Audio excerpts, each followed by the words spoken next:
Vovó não quer gosta de coco no terreiro, pra não lembrar o tempo do cativeiro, pra não lembrar... E bem, estamos de volta com a Áustria. Muito bem. Eu não me lembro de muita coisa. Faz um tempo que eu não abro o jogo.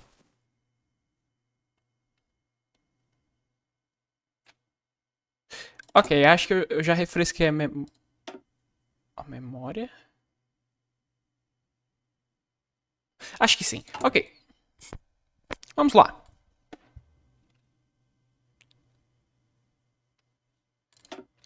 Ah,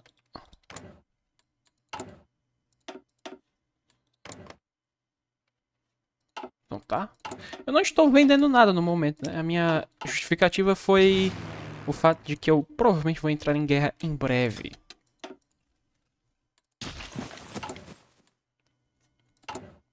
É uma boa justificativa. Vamos lá.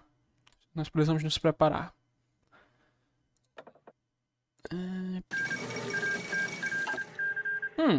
Coalizão Democrática em Argel. Segundo a aposentadoria surpresa do Marechal Philippe Pétain, líder de uma junta militar mal disfarçada na última década, a eleição do general Henri Mordac como chefe de Estado, o novo presidente restaurou muitas das liberdades civis suspensas sob Pétain e escolheu confiar nas forças democráticas, até agora bastante marginalizadas, da República exilada para formar um governo de unidade, uma nova união sagrada, escolhendo ele mesmo assumir um papel mais cerimonial. Esta coalizão, chefiada pelo conservador Parti Social Français e seu líder Coronel François de la Rocque, prometeu fazer tudo ao seu alcance para continuar o esforço para retomar o continente francês e derrubar a revolução. Embora os céticos estejam incertos se essa ampla coalizão unindo forças vastamente diferentes durará o suficiente para cumprir esta promessa. A República resiste. Ok. É a disputa de qual é a revolução que deve vencer, né? Temos essa revolução, digamos assim, atrasada aqui e essa mais nova. Tá bom.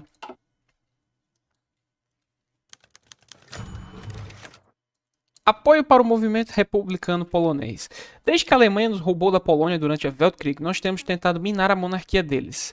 Esse projeto é nascido de cooperação com os poloneses austríacos que desejam unificação com a Polônia livre. E os falcões imperiais que veem a Polônia como parte da esfera de influência natural da Áustria.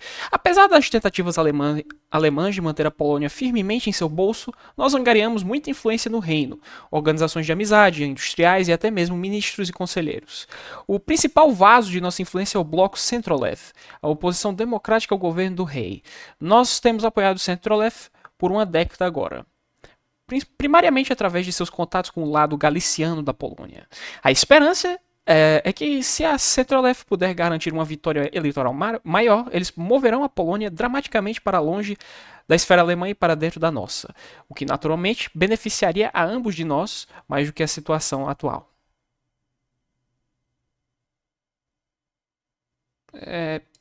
Pode ser. Eu posso vender as minhas participações na Polônia, a Alemanha não tem nada. Tá bom. Eu gosto do poder político. Eu não me importo tanto assim com a Polônia. Um momento. Exportando armas para a Venezuela? Não. A vitória constitucionalista na Bulgária. Por que todos esses países estão virando democráticos? Essa é a campanha da democracia reina, aparentemente. Vitória constitucionalista na Bulgária. Você ainda não se decidiu, no entanto. O Tsarado da Bulgária, um dos aliados da Alemanha na Weltkrieg, tem sido visto como o hegemon estável dos Balcãs pelas últimas 2 décadas. Na verdade, no entanto, a nação se retirou para assuntos internos, indo de crise política em crise política. E este ano, essas tensões internas culminaram em um confronto entre 3 forças políticas separadas. A Petorka, uma aliança de partidos políticos buscando defender a Constituição búlgara, saiu por cima, forçando a monarquia a abandonar numerosos atos autoritários e emendar a Constituição para permitir uma verdadeira monarquia constitucional na Bulgária, revertendo uma longa tendência de autoritarismo. Poderia este idealismo durar? Acho que Sim. Eu ouço dizer que é o caminho mais forte da Bulgária, porque você pode fazer a união dos Balcãs, que aparentemente é meio quebrada. É uma opção de. É uma possibilidade para uma série no canal. Fazer a Bulgária democrática. Tudo bem, é uma opção. Você não está indo bem. Recuperação inicial, vamos lá. Não, acho que eu quero fazer isso aqui. A reabertura de algumas indústrias de chave colocou a lebre para correr novamente. Embora ainda não esteja gerando lucro, estamos produzindo o que as pessoas precisam novamente. E isso é exatamente o que uma economia precisa para funcionar sem problemas. Estamos abrindo lentamente mais indústrias, mas apenas o tempo dirá se continuar a fazê-lo levará a uma recuperação total. Ok.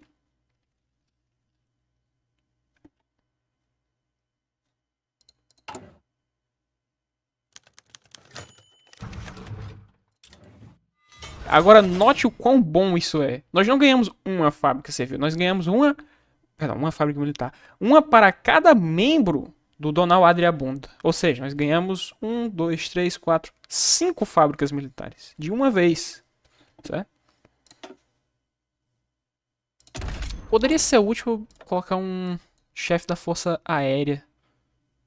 Eu também tenho ministros úteis agora.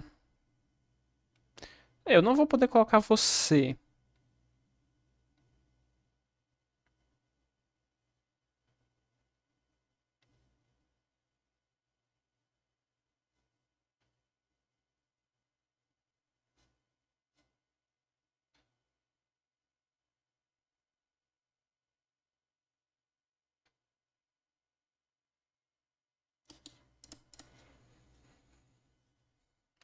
Acho que vale a pena.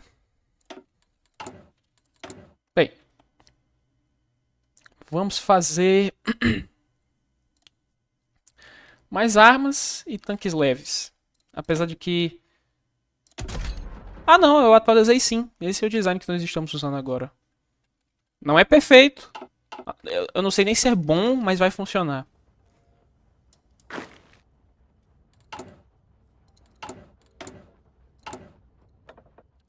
A livre de comando, nós não vamos conseguir manter isso por muito tempo, infelizmente. Então, é melhor só poupar.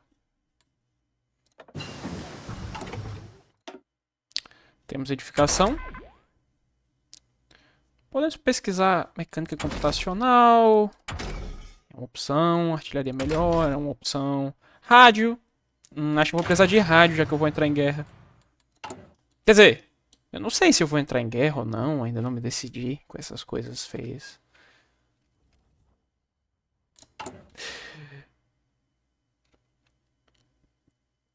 Eu não me lembro de muita coisa, mas eu ainda me lembro dos meus planos. Por que eu estava fazendo instalações navais? Acho que eu lembrei. Olimpíadas de Dublin de 1936. Os 11º Jogos Olímpicos foram realizados recentemente em Dublin, Irlanda.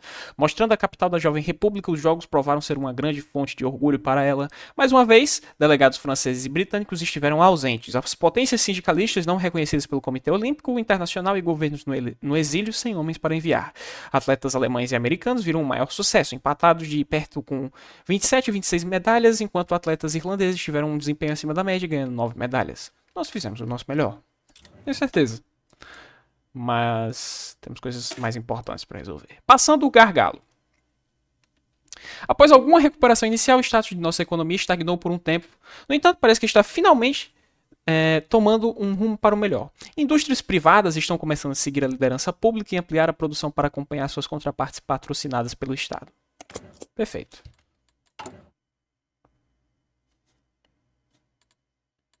Tudo vai bem. Tudo vai bem. Não no mundo, mas pelo menos na Áustria tudo vai bem. Conservadores derrubam o governo báltico.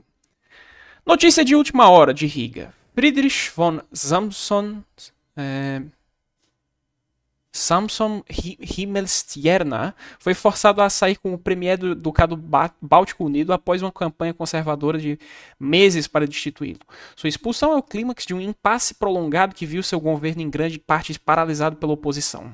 No entanto, sob o sistema político do Ducado, apenas o amplamente neutro Duque Adolf Friedrich pode realmente remover o governo, levando a uma guerra de atrito prolongada entre os dois campos. A partir de agora, as ordens de cavalaria conservadoras e a nobreza báltica alemã reafirmaram o controle sobre o ducado. Com a agitação recente parecendo passar, as ordens de cavalaria começaram a observar a devolução de poder a elas como um meio de racionalizar o governo do ducado. Um lugar verdadeiramente curioso. Realmente.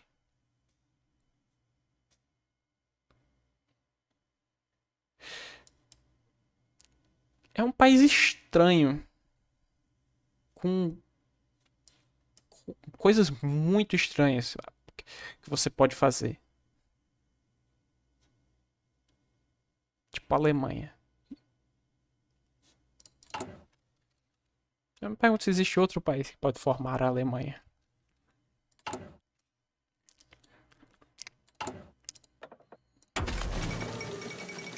Opa! Golpe do exército fracassado em Tóquio. Notícias chocantes do Japão. Essa é a linha do tempo da democracia reinante, né? Tudo bem. Notícias chocantes do Japão. Hoje, elementos radicais das forças armadas imperiais liderados por ultramonarquistas e nacionalistas lançaram uma tentativa de golpe contra o governo democrático debilitado em Tóquio. Apesar de tomar o controle de aparatos governamentais-chave e edifícios em toda a capital, o imperador recusou-se explicitamente a apoiar a facção, o que levou ao colapso quase inevitável do golpe em poucas horas. Um número de oficiais sêniores do exército e seus apoiadores cometeram suicídio ritual em vergonha. Um eixo fundamental da democracia foi preservado no leste asiático, pelo menos por enquanto. A democracia japonesa sobrevive. Tudo bem. Eu suponho que isso é a declaração de independência da Bélgica. Deve ser. O movimento democrático de toda a Ucrânia. Tá forte ele. Assim como o reino da Polônia, o hetmanato da Ucrânia é um lembrete de nossos projetos geopolíticos que a Alemanha roubou de nós. A legião de fuzileiros de Sikh ucranianos lutou bravamente como parte de nossos exércitos na Weltkrieg, mas sua república democrática foi rapidamente descartada pelos militares alemães e seu lacaio Pavlo Skoropadsky.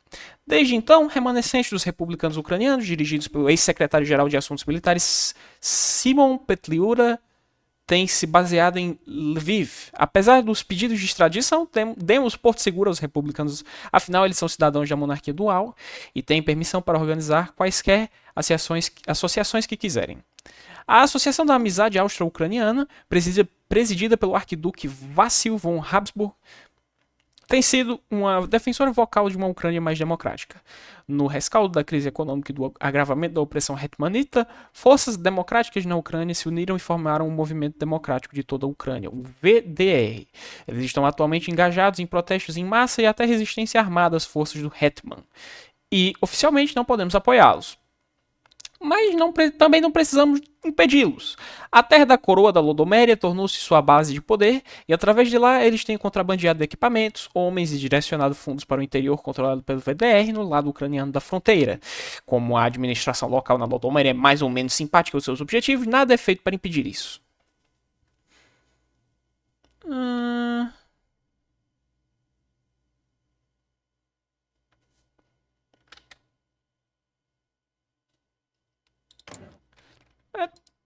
Eu não sei se eu quero isso.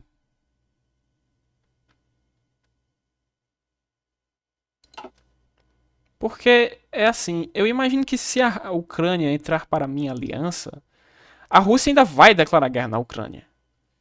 E depois? Eu vou ficar em guerra com a Rússia, a Ucrânia vai voltar pro Reichspakt. Eu não sei se isso é uma coisa tão boa assim.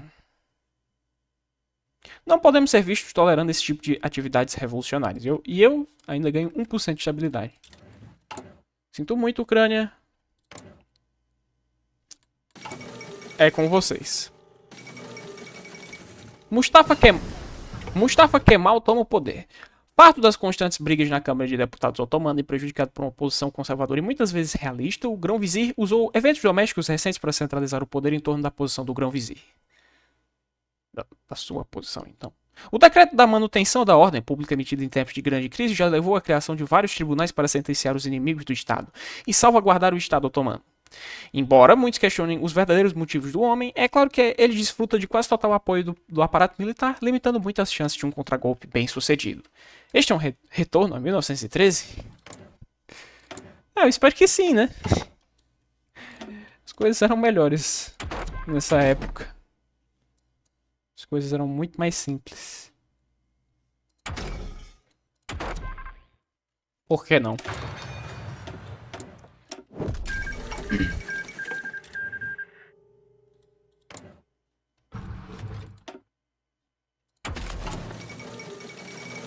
Opa, opa. Radicais vencem as eleições sérvias. Que no caso são um partido liberal de mercado. Estabelecida no final de 1925, a jovem República da Sérvia realizou recentemente a terceira eleição nacional de sua história. Entre a Segunda-feira Negra, violência étnica renovada na Bulgária e rumores crescentes de um governo sombra nos militares, as eleições de 1936 foram tidas como as mais contenciosas até agora. Após a contagem dos votos, os conservadores do Partido Radical Popular emergiram como os vencedores da eleição, entrando em uma coalizão com o Partido Agrário e encerrando seu período de oposição.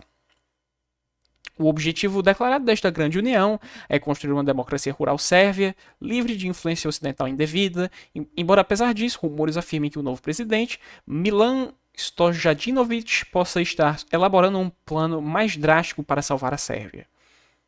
Eles não perderam a última guerra?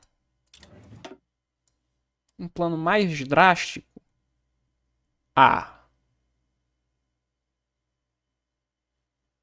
Entendi.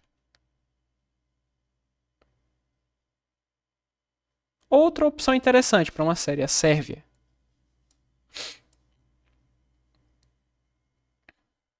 Isso é um país que tem muitos caminhos para fazer.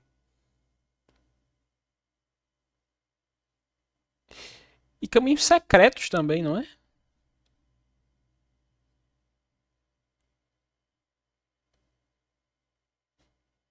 Enfim. Formação do Acordo de Moscou. Olha só. Por 2 décadas, a Rússia foi vista como uma potência secundária no cenário global. Desmantelada após a Weltkrieg, não podia mais representar uma ameaça à hegemonia política alemã na Europa Oriental, nem as ambições japonesas no Pacífico. Desde então, no entanto, a Rússia se recuperou e mais uma vez estabelece suas ambições.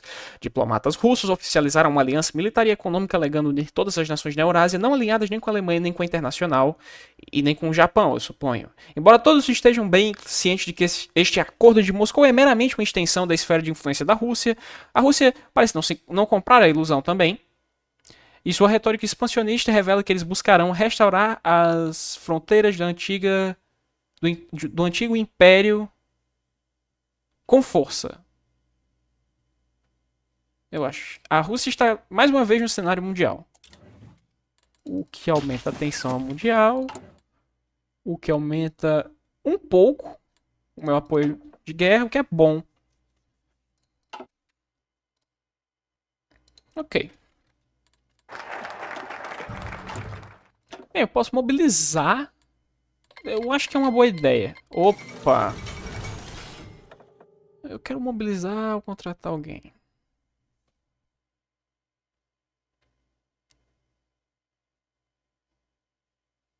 Você pode ser útil. Quanto mais cedo, melhor.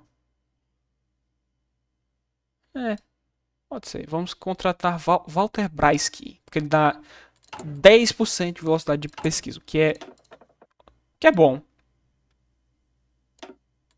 De vez em quando é bom. Fundação do Pacto de Belgrado. Sérvia, Romênia e Grécia, os 3 membros balcânicos da Entente, todos com visões revanchistas próprias, reuniram-se recentemente em uma mesa comum de negociações e anunciaram o início do Pacto de Belgrado. Embora este pacto coloque muito foco na discussão cultural e na preservação das identidades balcânicas, é também uma aliança militar entre os participantes, aparentemente dirigida ao mais ao país que os separa e detém suas terras ancestrais. Este novo desenvolvimento é um grande espinho no domínio búlgaro dos Balcãs, mas apenas a reação iminente das outras potências centrais pode determinar se isso renderá algum fruto. Eu espero que os Balcãs não iniciem outra guerra mundial. Eu vou apoiar a Bulgária. Eu sei que eles não são necessariamente meus amigos, mas pelo menos eles podem ser. A Sérvia, a Romênia e a Grécia, eu acho que não podem. Dificilmente, digamos assim, seriam meus amigos. Só depois de algum milagre. Talvez. Escolas, hospitais e parques. Construir coisas novas é uma ótima maneira de criar empregos de curto prazo. Além disso, as coisas sendo construídas podem acabar fornecendo ainda mais empregos. E se forem escolas, hospitais e parques, são para o bem comum de qualquer maneira. Então, além do dinheiro do governo, não há nada a perder. Tá bom. Assim, vejamos. Apoia projetos industriais. Tá bom, eu gosto.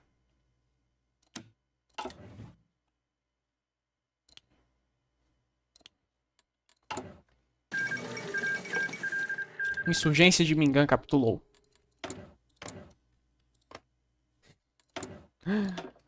Expandir a indústria civil.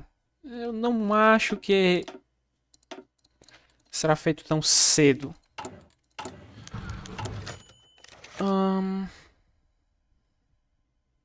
Ok, com isso eu dou um embargo no pessoal. Tá bom. Vou dar um embargo. O que eu faço com você?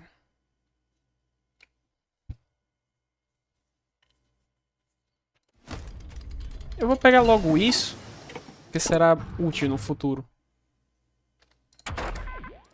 E agora? Vamos pegar a edificação 2. Calma. Criação da Internacional Camponesa. A Organização Internacional de Camponeses, a Internacional Verde, aprovou um programa proposto principalmente pelo PSL e apoiado por partidos camponeses danubianos e nórdicos. Este programa denuncia oficialmente a agressão sérvia como hostil à causa camponesa e exige que quaisquer partidos membros se abstenham explicitamente de retórica belicosa. Os sérvios, romenos, russos e letões deixaram a organização antes que pudessem ser expulsos. Logo depois, a Internacional Camponesa foi fundada em Minsk por esses mesmos partidos. O programa da Internacional Camponesa repetiu a ideia de um sistema econômico de terceira via que se oporia tanto ao junquerismo quanto ao comunismo e apoiaria explicitamente potências camponesas da Europa lideradas pela Rússia. Assim cai a causa camponesa. Temos também impasse eleitoral nos Estados Unidos. Com a situação política e econômica nos Estados Unidos se deteriorando ao longo do ano passado, esperava-se amplamente que a eleição presidencial desse ano não resultasse em um vencedor decisivo em novembro. De fato, com um voto dividido entre 4 partidos significativos, nenhum candidato conseguiu alcançar a maioria do colégio eleitoral, assim como foi o caso há 4 anos. O que não se esperava era o desempenho desastroso do Partido Democrata, ficando em terceiro lugar. Eles serão excluídos da eleição contingente de janeiro, deixando os candidatos republicano e agrário trabalhista competirem com Hill e Long pelo apoio do Congresso para decidir quem será eleito o próximo presidente. A nação e o mundo aguardam essa decisão com respiração suspensa.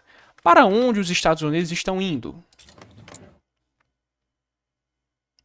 Aparentemente para o liberalismo de mercado.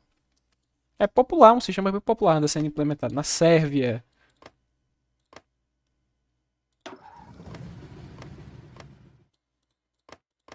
E só.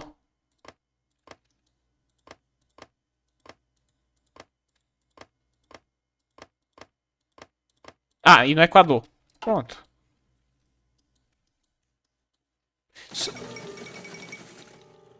Ok. É o fim. Pelo visto, não vai ser uma linha do tempo, uma campanha onde todos os países só optam espontaneamente por fazer democracia. Alguns optaram por isso, a Alemanha nem tanto. Governo Schwarz-Weiß-Rot na Alemanha. Kurt von Schleicher foi incapaz de controlar a resistência do Reichstag e lidar com a reação do colapso econômico. Então, por fim, ele foi removido de seu posto. Foi a direita que se beneficiou de sua queda. Os dois partidos conservadores, o DKP e o DVLP, se uniram em uma aliança Schwarz-Weiß-Rot, e adquiriram a maioria no Reichstag.